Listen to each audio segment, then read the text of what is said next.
welcome back to another daily cribbage. Let's see who we get today.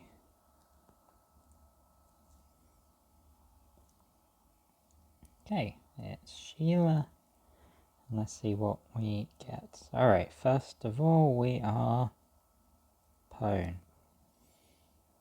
I'm thinking 4457 here. We keep open the sixes. The ace doesn't really do much for us, and now we're going to fake the 5. And that's hopefully a tough decision for our opponent sometimes. Or not.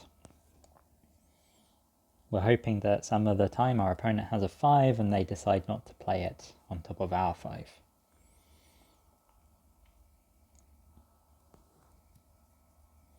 And here, I think we want to keep the ace 2-2 together. We get some 3s for the double run.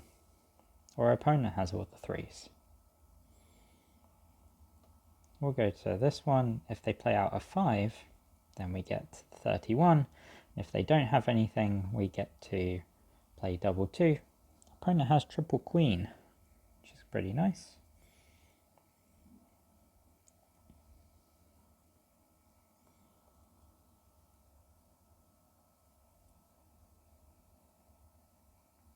And this hand. We can go for the ultra safe 7 queen. Our position is a bit behind, but safety seems very reasonable. 9 and 10 both seem fairly strange, so we'll just go with this. And maybe our opponent has some extra 10s. And they do. 0 points in hand is always a little bit tough.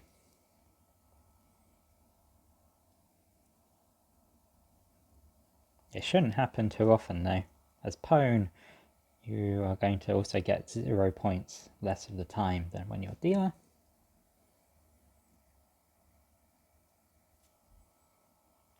And we'll make it 18. If they play a 10, we get another 2. We expect our opponent not to have the last 2 there, so we get to double the last 2.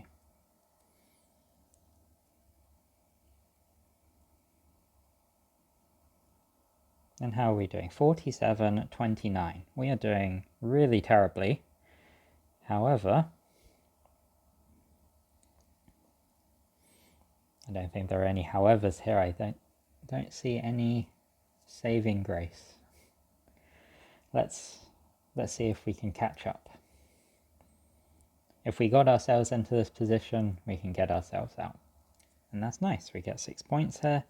Let's play very risky. We'll go 24. If they get the 5, then we should probably get the last card, and if they pair us, we have the 31. And that's looking good for our opponent. Double run with the 6.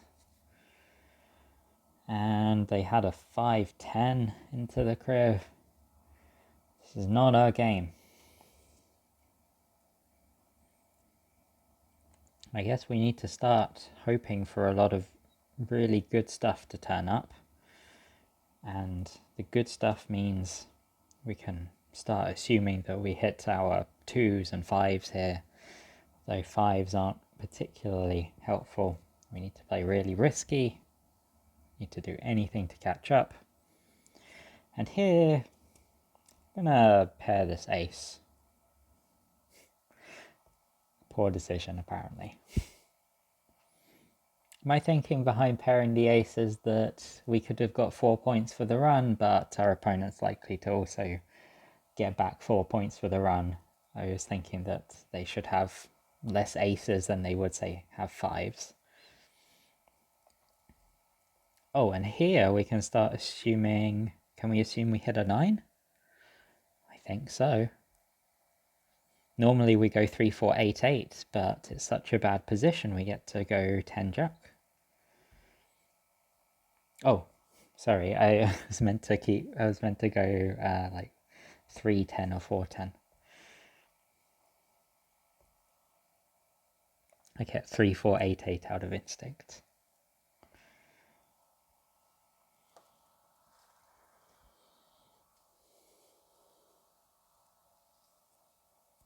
Okay, this is this is completely over. We are going to get, if our opponent gets one last really good hand, they can double skunk us here, which I've only ever seen happen once, but it seems like that's not the case. And they have a lot of extra queens here, so I'm going to keep queen jack. On the off chance they go queen. Nope. They had double jack left, but didn't lead a jack the first time round. Very smart. Is there any way for us to not be skunked? Potentially. That's an unfortunate top card.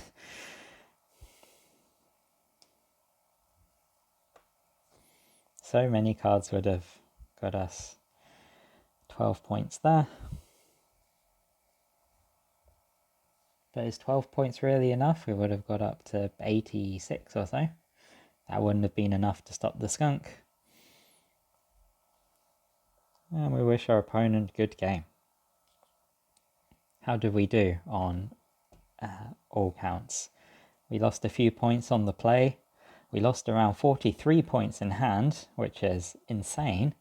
And we lost 4 points overall in the crib. All right. Tough game. I think that we're going to call it for today, and I'll see you next time.